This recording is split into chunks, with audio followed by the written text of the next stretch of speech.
Hi, I'm Eileen Beard. I'm with Hotel Talk, and I'm so excited today. I have Mr. Zen Benefiel, and it's so awesome to have you because I love your philosophy. I love your background, and I can't wait to dive into our talk and see where it takes us.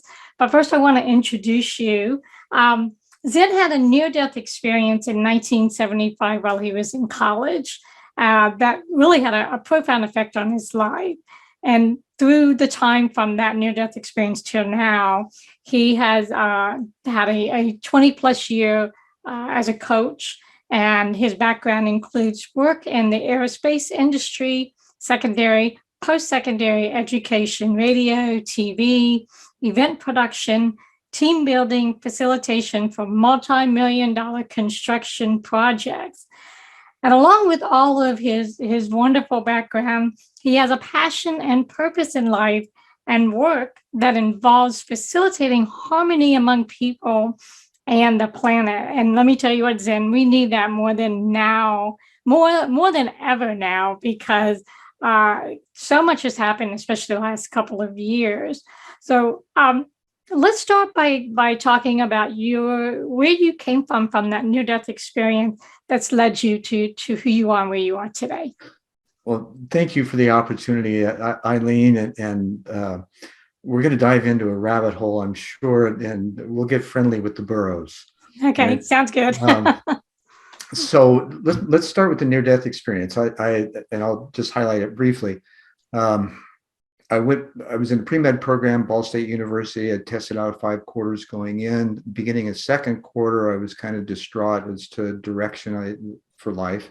And I was orphaned at birth and adopted. So there was some additional questions that came and a connection with an inner voice that I developed very young. And I never gave up. Some people engage that early on in life, and then they kind of get it, those around them are rather dismissive, and so they let it go. And I never did, because I trusted my experience. I had more of an experience system than a belief system, although the belief system, it is present. So I hit my knees and I prayed to know what truth was, and I was willing to die for it. The following week, it was 11/11/75. I came back from class and did the obligatory album side meditation and before doing my homework. And so I'm laying across my bed, and in between one of the songs, it was In the Morning Day by Journey, in between the vocals and the vamp, this voice I've been familiar with. My given name's Bruce. I picked up Zen along the way. I'll explain that in a bit too. It says, "Bruce, are you willing to die for what you believe in?" Mm. And I kind of tensed up for a moment, because I thought I was sure, but I wasn't 100%. But my first thought was Christ consciousness. And it felt slightly empty. Didn't question why. I just moved on. And I thought cosmic consciousness. It felt full. And so I said yes.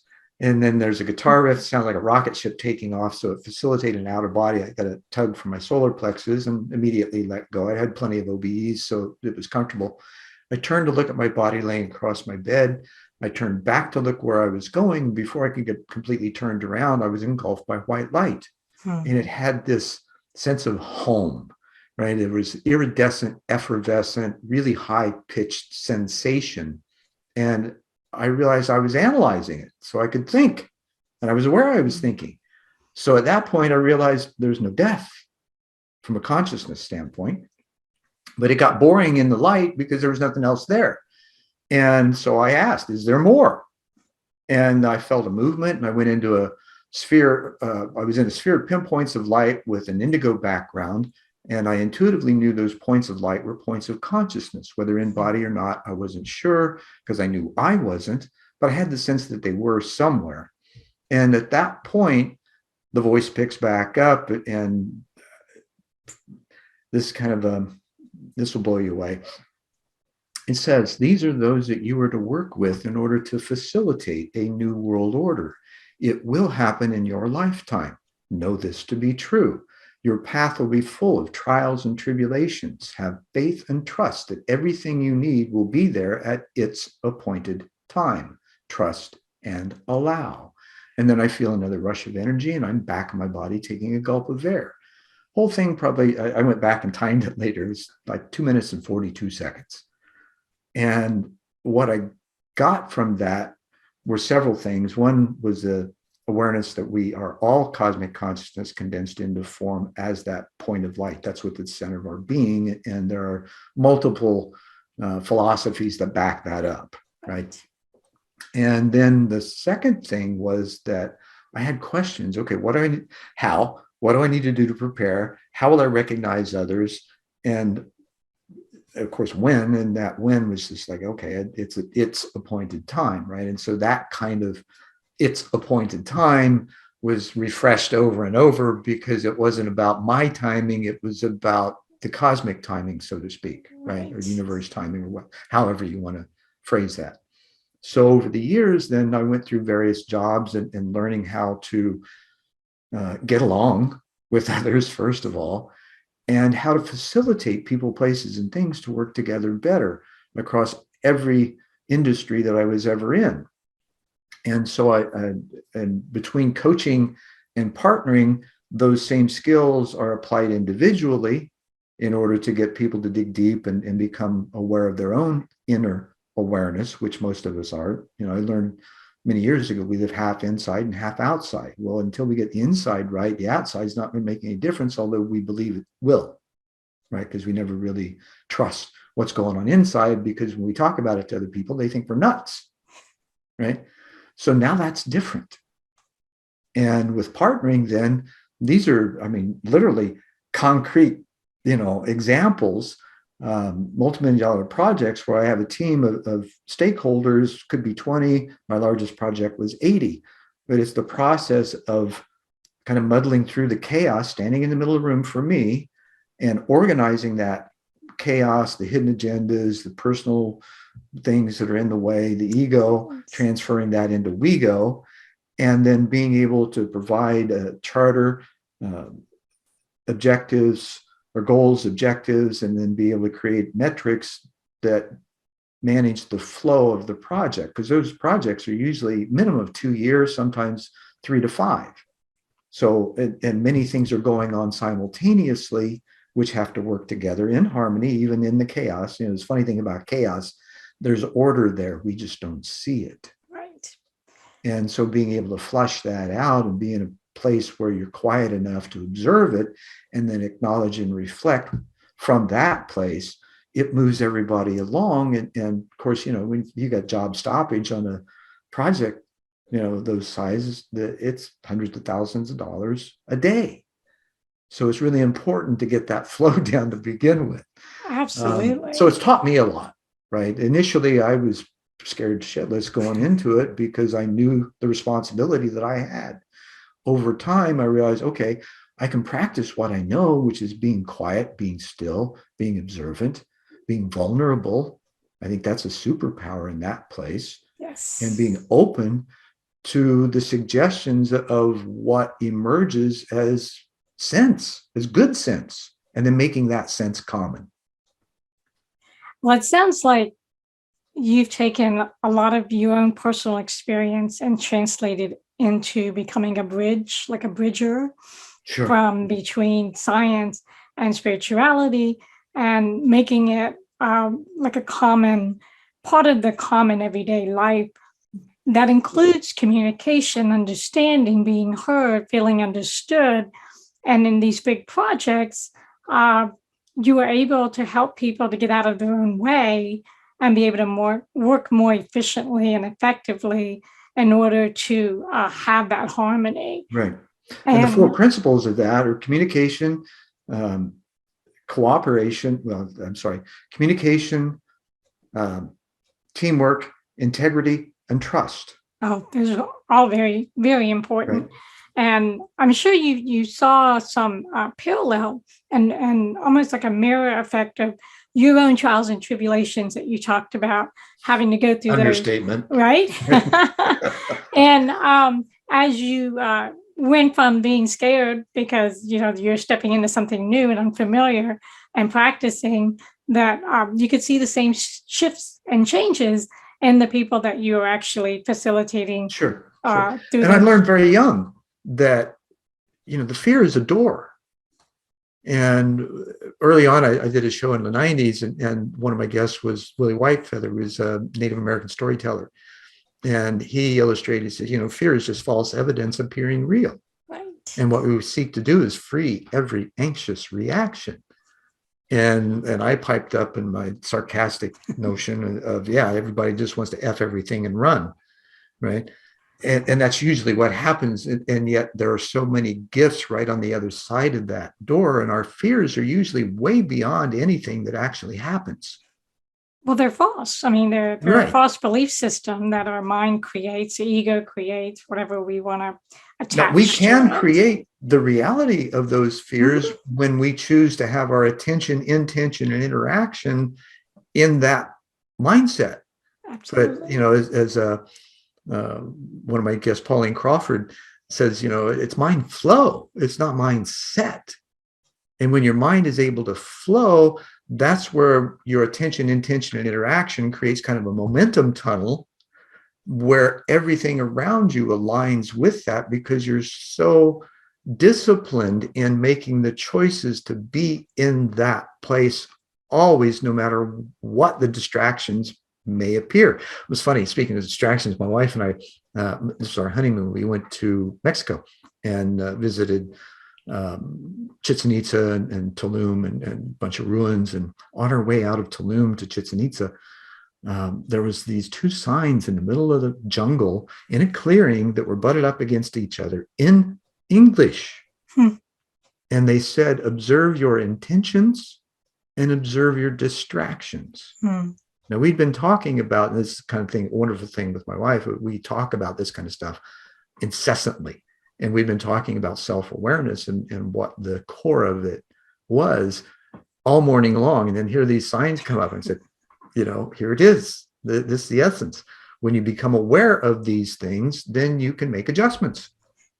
And be more cognizant of the decisions and choices Absolutely. that are made. And I think in today's environment, there's so many distractions and people are so confused. And I think it's challenging for them to it tests our faith, love, and trust. And those, again, it seems like the universe provides or creation or whatever you want to call it, quantum entanglement or unified field, produce these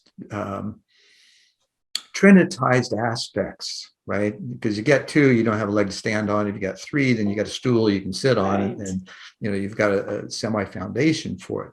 And faith, love, and trust is all we want to do is love and be loved, right? That's the essence of our being, and we want to honor that in life. And it's like when I open my shows, it's Namaste and in la catch. And Namaste is it means the divine in me recognizes the divine in you. In la catch means I am another you. And these are ancient languages, the Sanskrit for Namaste and Mayan for in la catch. So all of these things, all these indicators, points of order, paths to follow, they've been laid out long before. All we need to do is open up and be open and willing to explore them. And honestly, they're self-evident once you do.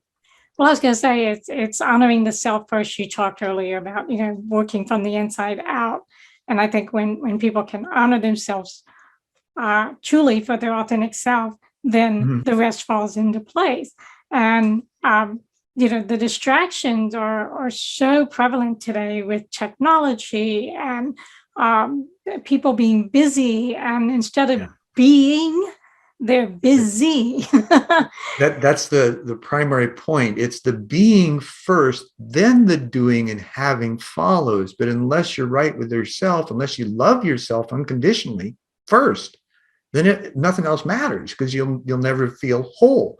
Now, in loving oneself, then you have to address all the distractions, which are the feelings of inadequacy, of not being being rejected for whatever reason, or all the things that end up being self-deprecation.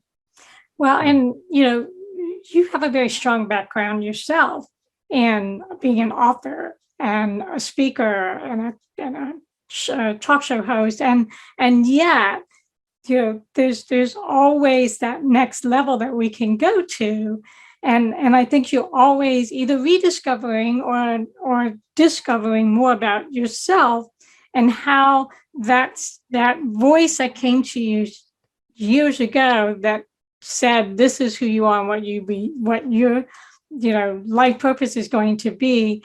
I'd be curious to know how you pieced all those puzzle pieces together along the way that matches what was said to you back then, and how that applies to right now, right? Yeah. Well, I'll start by acknowledging that the title of one of my books, Life's Puzzle Pieces, The Art and Science of Assembly. I love that. And so what I've learned to do, there's levels of understanding, and you cannot move forward to a next level until you truly understand the level you're at and have all the awareness and examples of it to balance your experience system with. And so these are kind of like layers of the onion, only you're not peeling them off, you're adding them on as you develop a deeper understanding and wisdom of how reality actually works.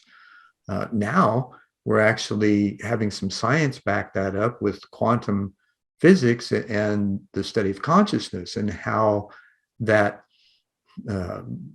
what I call quantum entanglement in the unified field actually spills out an evidentiary in our lives, the synchronicities, the serendipitous moments. It gives us the opportunity to make the choice to step forward and not be reticent to engage. The only choice we can make from that place is no. Right? Otherwise, we go with the flow. Right. We pay attention to what's opening in front of us and the details of life that are there, even on simple levels.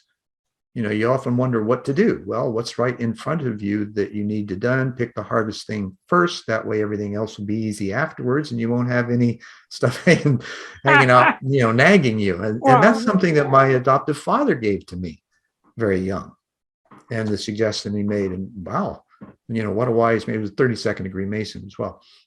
Oh, wow. So being, having that kind of moral and ethical value system in place at very young really made a huge difference.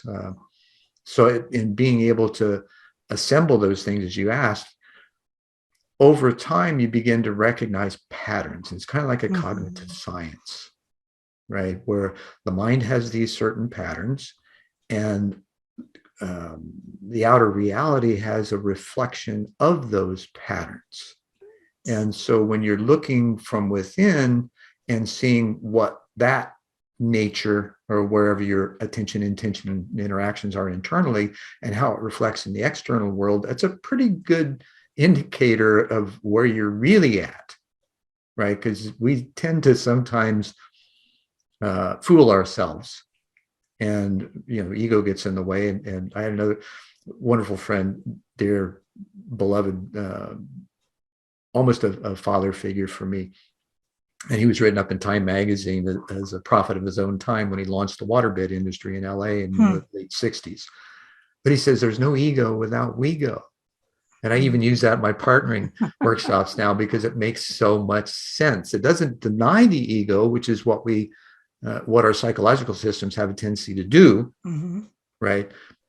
Why would we want to do that? It's there to support us. We need to learn how that is. And Aurobindo talks about the supra ego, which is kind of that, there's a little self and the big self. Well, the big self is the supra ego, which understands and acquiesces to we go, which is working with everybody else, because we're not islands unto ourselves. Right? And even from a quantum level, we're 99% space. So we're always mixing energies with others. It's just, how do you want to mix, right? What kind of energy do you want to offer to the unified field and get the reflection of?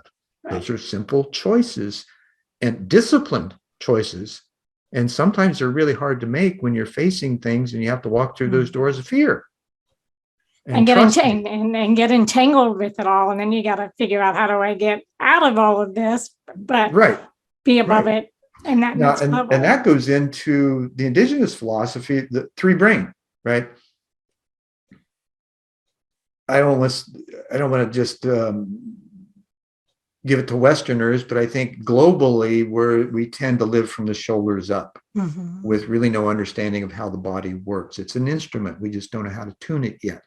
Well, the indigenous folks said, oh, first brain's your gut.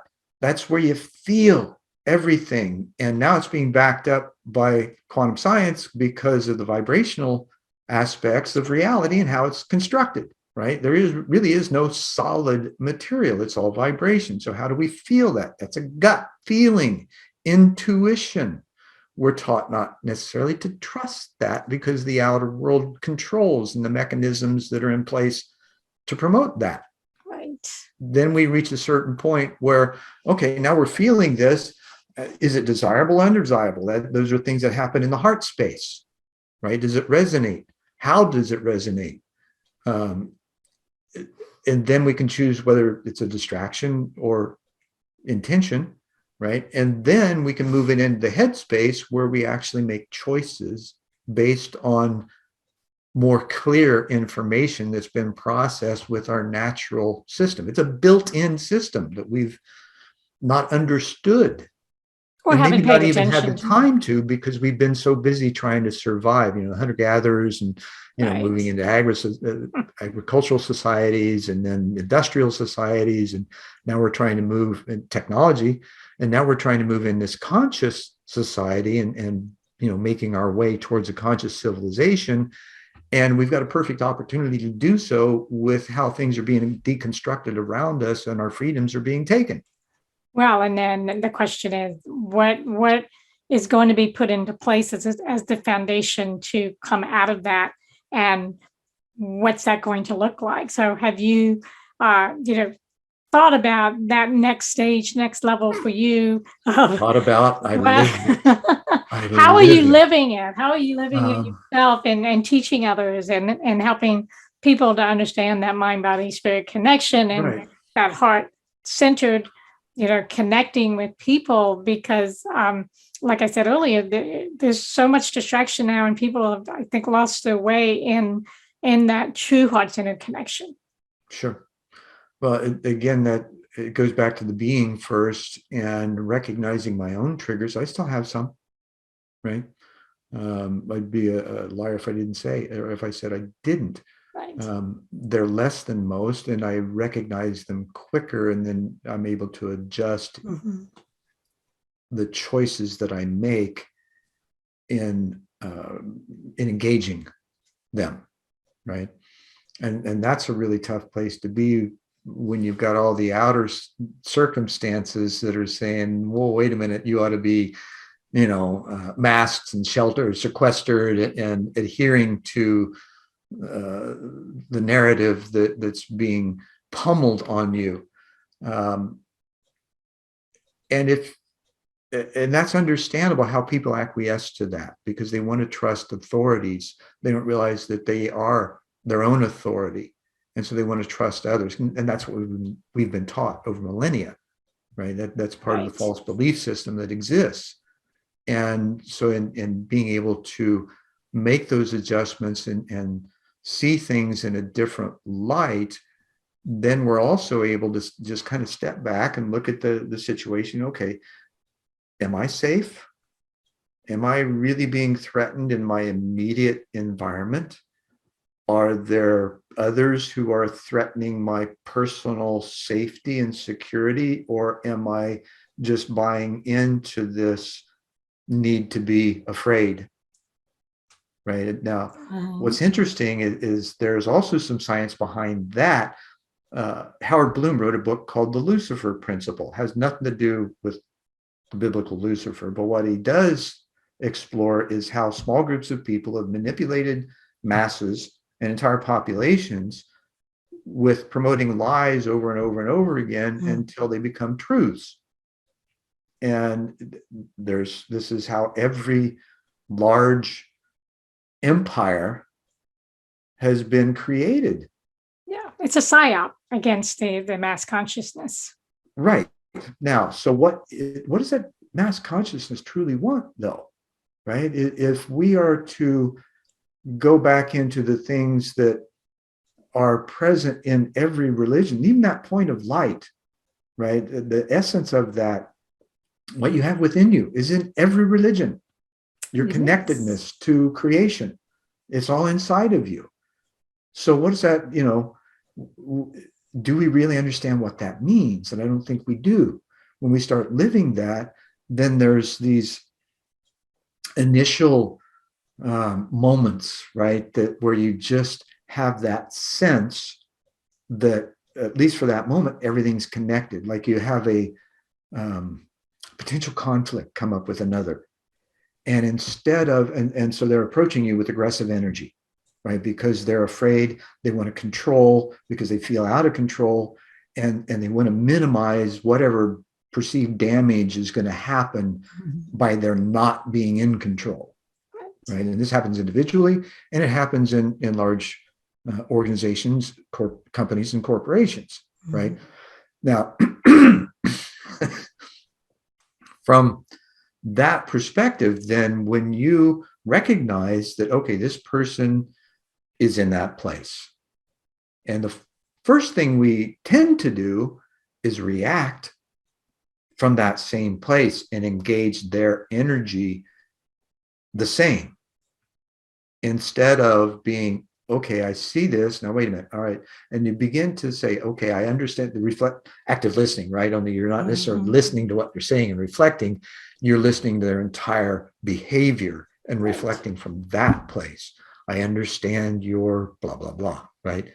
What if we had better questions, right? And when you're in that place, it's funny how those better questions actually kind of bubble up unexpectedly, that ease the tension, lets them know you understand where they're coming from. So you're having an empathic conversation at that point, right?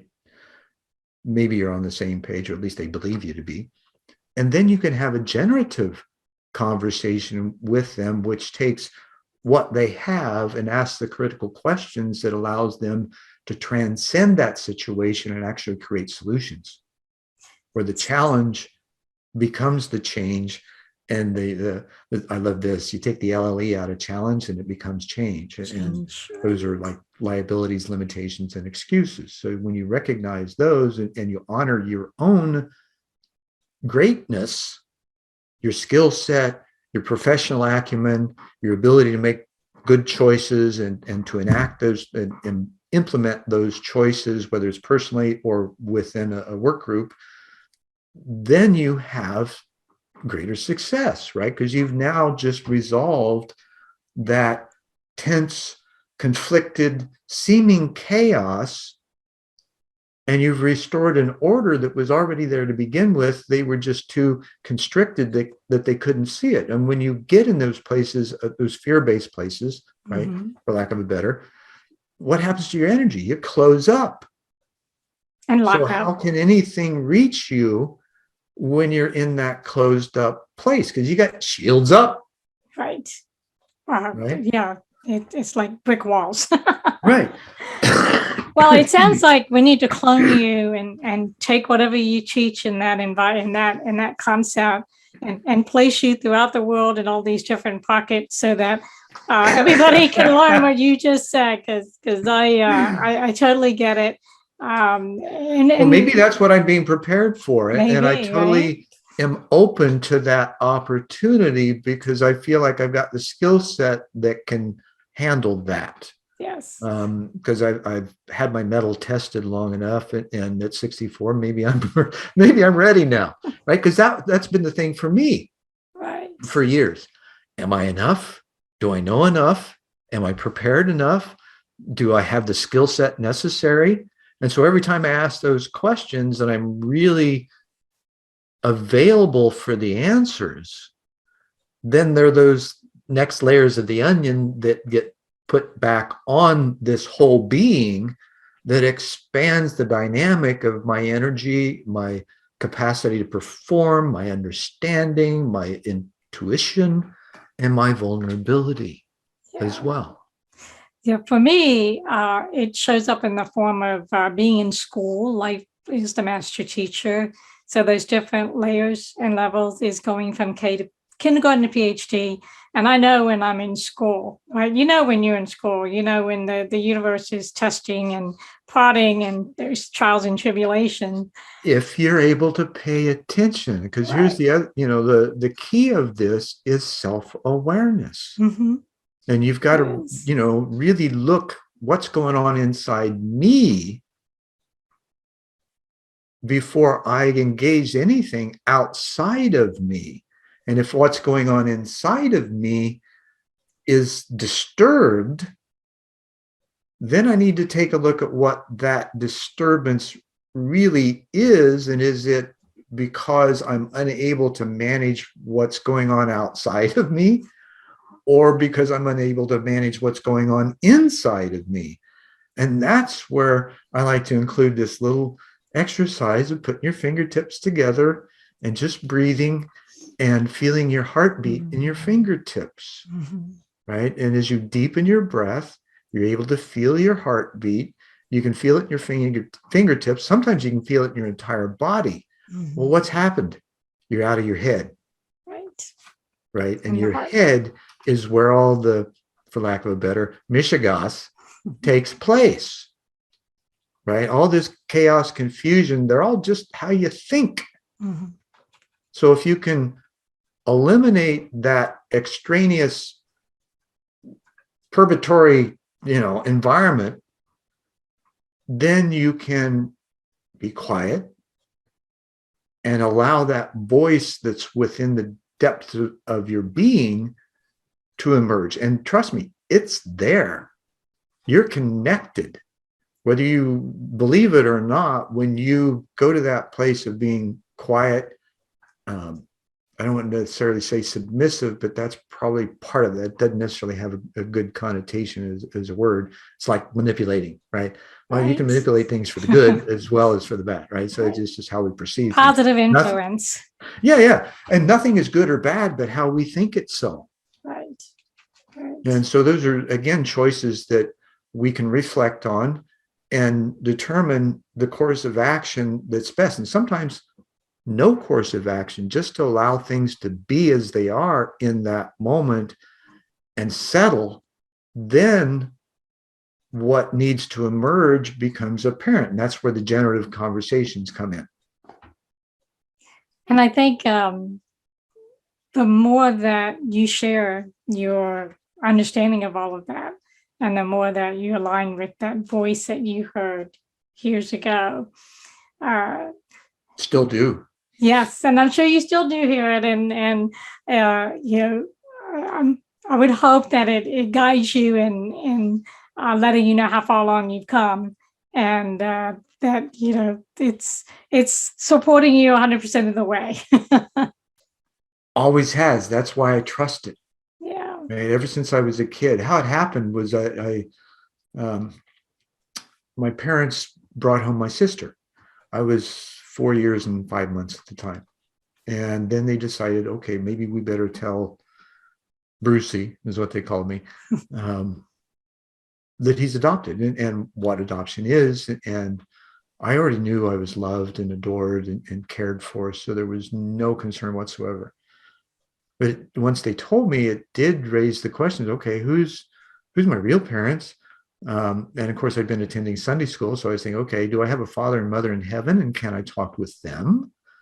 And, these are things that kids that age usually don't consider. But here I had to confront the knowledge that I wasn't theirs. I came from someplace else. And so what was all that about? And so that also has been a consistent question in my life is fulfilling, who I really am and moving out all the distractions as to what that might be. 61 years later, I actually met my birth mother and found out that I'd met my birth father in the late 80s at a UFO discussion group in Phoenix. right? It was just amazing, magical, mystical kinds of experiences that have peppered or salted or spiced my life, that have just been amazing, and sometimes even sound a bit incredulous because of everything involved, right? Right. So in those questions, then I was in looking out the window over our front porch. We had a two-story house, and I was on the landing looking out a window, and I had my elbows in the sill and my chin on my hands. And I'm just looking out, waiting for Dad to get back from the grocery store. It was after dark. And all of a sudden I hear this voice that says, "Hey, you," much deeper than that and much more resonating. And it just reverberated in my entire being. And it didn't frighten me, but I wanted to check in really quick, right? So I spun around and I asked Mom, who was sitting 20 feet away, "Did you hear that voice?" And she goes, "No, what voice?" And I said, "That voice." You can imagine a little kid trying to a deep voice. "No, that voice said, 'Hey, you.'" She goes, "No, I didn't hear any voice. It must have been Peeping Tom." And at that point, I realized, okay, my experience, I know what I experienced, right? Without question. And it was different. So I had to be comfortable with others not experiencing what I do. And that was one of the greatest trials and tribulation processes in my life, because when I would begin to speak, there weren't the ears to hear around me. Right. And when I had my white light experience, my parents sent me to a psychiatrist, and wonderful guy, well prepared, God sent for me. After the third visit, he says, "Bruce, you're not crazy. You've had a spiritual awakening. Most people don't go through it till the mid-40s, if they ever do. Why so young for you? I don't understand, but maybe we can find out. Come here, I want to show you something." And so he takes me upstairs, opens this door up. He had his office in a historic two-story house in downtown Anderson, Indiana. Walk up top of the stairs, opens the door. My heart chakra just explodes. And the room is full of metaphysical posters and stuff hanging from the ceiling, and a bunch of bookcases, and a card table with a deck of tarot cards right inside the door. And I look at him like, what, are you nuts? Right? Because here's a psychiatrist that is practicing esoteric arts that just are unheard of in that field, because these are clinicians that use the DSM at that time 5 to determine what your disorder is, right? So, so he says, you know what those are? I said, "Yeah, they're tarot cards." He says, "You know what they're for?" I said, "Yeah, they're for asking questions and getting answers."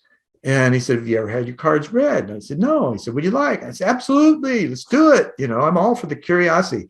This is what Dennis Petrarca says about me. I've got this radical curiosity that is just rampant, right? And I don't want to curtail that at all. So we sit down, he does a reading afterward. I mean, there's stuff that comes up that I never would have said to him that he reflected on. And so I realized, oh man, there's a huge connection here that I need to listen to. And then at the end, he says, "My best advice, keep your mouth shut. Nobody's going to understand you." And you can tell I have a hard time keeping my mouth shut. I've been that way my entire life.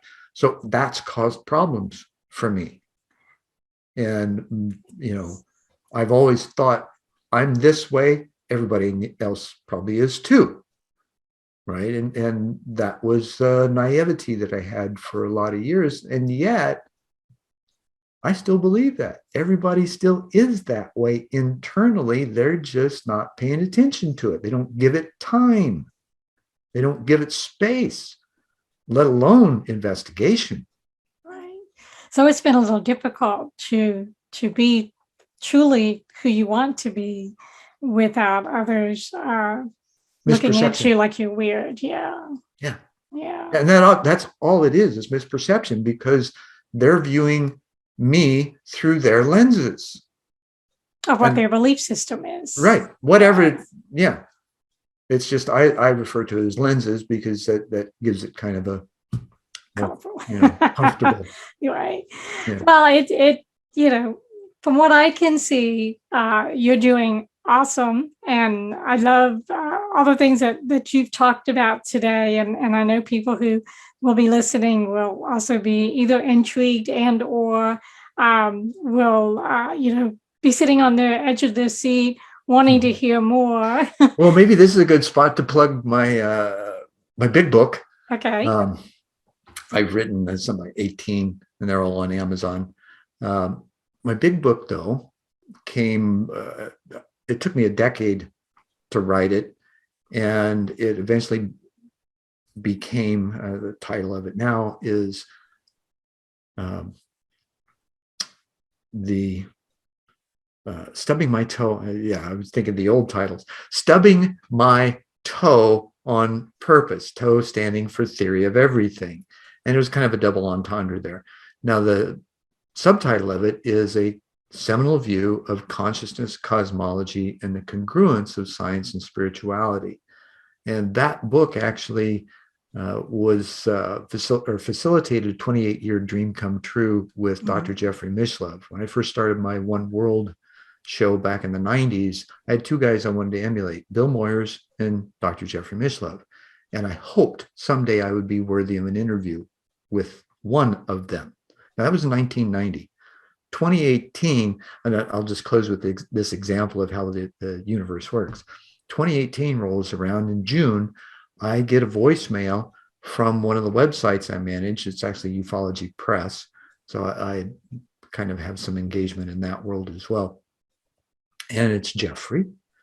First voicemail I'd gotten in the entire life of that website, which was almost 7 years at the time. And I recognize his voice immediately before he announces his name. And he says, "Oh, I just did a interview with Jason Giordani about the Greys, and I think your audience would like it. And so I'm just asking if you'd take a look at it and see if you could help promote it." Now I'm like, "Oh, cool." You know, my heart's just kind of pitter-pattering. So I listen to the interview, I write a blog, I post it, I send that link along with the PDF copy of my book to him. 3 days later, I get an email back, "Hey, would you like to come talk about it?" So August 11th, we did 2 interviews and another one on the 12th, and they were titled A New World Order, The Sociology of Ufology, and On Hearing Voices. So for me to have that kind of exposure, I mean, he had a show on PBS called Thinking Aloud for over 2 decades, and he interviewed experts from around the globe on parapsychological topics. So for me to have now an interview with him was just a huge boost for my own feeling of credibility. Right. And so dreams do come true as Well, long they as do. you keep, you can't necessarily, it's like you're hopeful and then you just keep doing what is shown to you to be necessary in the work. And so you're focused in the moment. You're not necessarily looking at the future or the past, even though you carry it with you. It doesn't mean you can't use it effectively. It's just that in the moment is where your energy needs to reside. And it's huge compared to if you're focused in the past or future. And that is so true. And I think your example just points to the fact that the divine or the universe has its own timing. And we are just, we're just this little energy being in this big, expansive, no time, space continuum. And I think now, a lot of times the encouragement for humanity right now is looking at it from a cosmological standpoint. We're moving from the Piscean age to the Aquarian age. Well, there's some significance in that. And we're moving from a very patriarchal oriented industrial technology structure kind of environment into something that's more, for lack of a better, heart-centered. It's consciousness-centered. And it's how we use our will that brings us into that greater aspect of being. It's been called the Age of Enlightenment, the New Age, the New Time is what the Mayans call it. And it has to do with the subtle changes of energy that affect us and also brings everything to the surface that doesn't fit with the harmony of self others, and nature. Well, and I think that's a huge change of guards, so to speak, because Not that we need to be guarded, but no, we do, no. as far as the thoughts that we allow to enter, or the thoughts that we entertain. Well, when I think of when I said that, I get a picture of kind of like two pillars, and there's people on each side with their staff, and it's just that gateway is what we are passing through, of going from one mode of being to another mode of being. And you got to wonder how much resilience does the human psyche, the human body, the human soul have fighting against or fighting the chaos. I would offer it's not a fight. Okay. That's Wrong word. That's the first misdirection of thought, right? Because it isn't.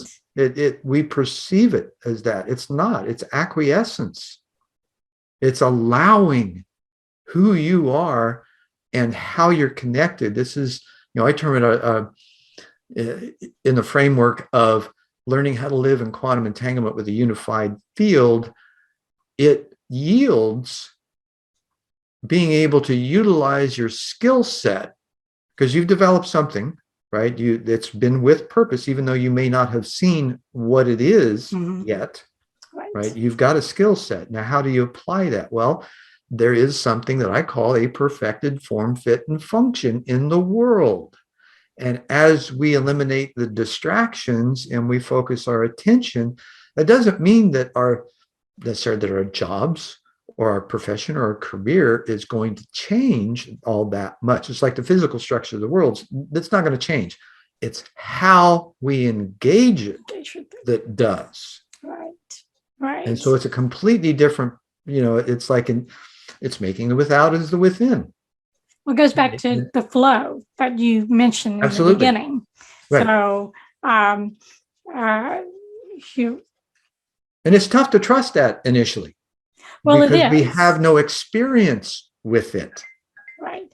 So it's all new, and it's going into unfamiliar territory for a lot of people. Yeah. So it sounds like that's what I'm good at assisting at helping through that transitory period. As a coach, as a partnering facilitator, I even use it in my web building development, and certainly in my books. Well, I think there's a certain benefit to having that balance of the physical and the spiritual, and that helps to align the mind, the body, and the spirit, the heart-centeredness, getting people out of their head, out of that monkey mind and the busyness. So, well, if it's a unified field, how would that be? It's one. It's one. Right? Right. So how do we allow that one to emerge in the many? There's something called the law of one, and it is another bipolar system that illustrates service to self and service to others as being the pendulum swing, right? And yet the ultimate service to self is service to others. Right. So there's that merging of the two, like the two pillars you were talking about, right? There's a merging that takes place because it's all about being your best self. And what is your best self? Only you know what that is, and only you can determine how that feels. Well, if you're feeling happy and you're somewhat joyous, right? And you're appreciative, you're grateful, all of those kinds of things, even if you have challenges. This is one thing that we tend to avoid, is being grateful for the chaos that we experience. Because if we didn't have the chaos, we wouldn't have the challenge in order to change and build our life on a better path. Right. And that's when I look up and I say, what? Why? But I know it's part of Well, of course, that's the first reaction. Right? It's like, oh, come on, guys, what are you doing? Exactly. But and yet necessary. Yeah. And if it wasn't, it wouldn't be happening. I know. It's all part of that cyclical, no beginning, no ending dynamic that we're part of. Yes. And it's as humanity, if if we look at Kardashev's scale, for instance, type 1, type 2, and type 3 civilizations, the type 1 is able to use the energy of the planet to supply all the needs, right? Type 2 uses the solar system, type 3 uses the galaxy. Well, there's also levels of consciousness involved with that. Yes. And it's that unifying factor of even moving toward that that brings those kinds of details forward as to how to. Now, when you're backing that up on the very, individual, what am I going to do tomorrow or later today, or what's my job entail, or things like that, when you're able to just allow yourself to perceive a greater whole and a oneness, then you begin to see that filter through into the everyday, every moment experience, and it makes it easier to stay in that place and not be distracted. I look at that as the observer perspective. So being in the world but not of it, and observing, so that then your decision making is not from the head. It's really from that point It's of your feeling. entire being, right, at that point. Right, because for me, the ultimate goal is I want to have a good experience, and I want the other person with me to have a good experience. And what is it going to take for me to enable that to happen, regardless of what the other person is thinking or doing? So a lot of it is reflecting back on myself as the response, taking on the responsibility. Absolutely. And you are response-able. Yes. One of the cool things, I was in a group discussion yesterday with the Global Regeneration Collab, and we were talking about systems thinking. There's a lot of people from all over the globe that are really into redesigning or creating systems that work better.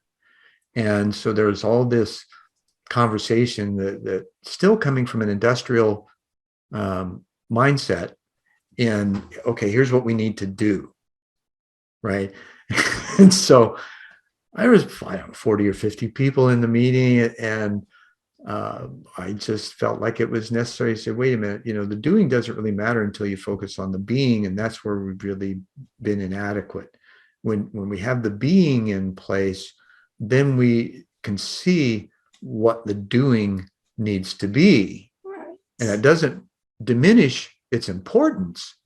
It just puts it in a different priority level where my sense is it needs to be, and all those that are involved with the kind of higher level thinking and consciousness applied to systems, right?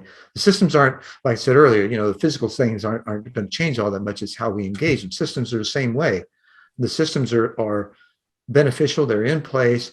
It's how they're being managed that needs to be adjusted. And we've got everything that we need. We don't need a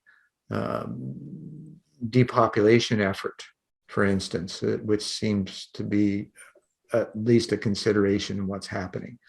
I'm not saying that it is, but there's all kinds of things to be considered in that, and yet still not be affected by it, because all we can do is love one another, except we can't judge people for what they think is best for them. It may not be for me. And as long as we have that mutual respect, then we can move together towards something better, because we're not focused on our differences. We're focused on common goals. And that's not always easy. Sometimes it takes. No. And yes, it is. Right. It depends on the willingness for, and it's how the facilitator takes care of things, whether, in the meetings and the strategic meetings and work group meetings and, production meetings, whatever. When you provide the opportunity, you set the space for the individuals to feel safe and able to speak, no matter what comes out of the mouths, right? That they're going to be acknowledged and heard and not judged. Right.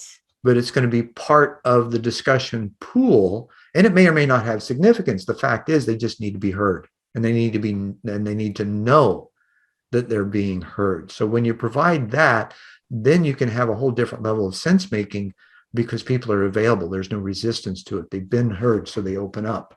And there's participation. Exactly. Yes. So, well, that sounds like you've really brought in brought together, all the aspects of who you are, who you have become, and who you will continue to be. And so I'd love to let people know where they can find you and how they can connect with you. Absolutely. Pretty simple. You can just research my name, Zen Benefiel. My digital vitae is at zenbenefiel.com. My transformational coaching site is bethedream.com. I've had that business name since 1988. Oh, wow. Then I also have the partnering workshops, which can work for work groups. It's not just building road and bridge construction. That's just been the area that was available. That's teampartnering.com. And of course, you can search Amazon for my books. Also, we mentioned the One World in a New World. Yes. The podcast that I'm hosting started in this last June, and it's on YouTube and Spotify.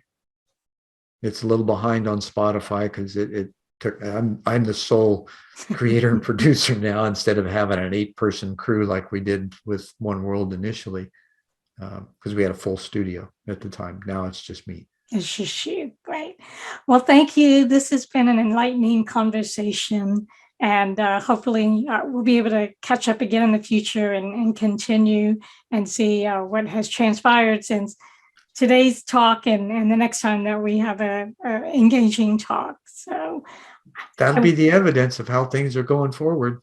Yeah, right.